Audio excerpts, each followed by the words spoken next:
Okay. Okay, we're going to do a little bit of wet processing. We're saving some seeds. This is for things like tomatoes, cucumbers, that sort of thing, melons. There's a lot of ways to do your tomato seeds. I like this one because it's done, it's over. So we start by squishing the seeds out into that strainer, like so.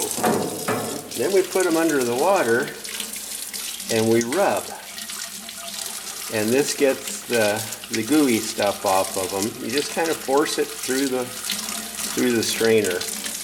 Now I know a lot of people like to do their tomatoes other ways. What I consider the advantage to this method is that one time you're done. You don't have to remember to go strain them out of a jar or something like that and wash them again. So you just keep going and you can see that the slime is disappearing.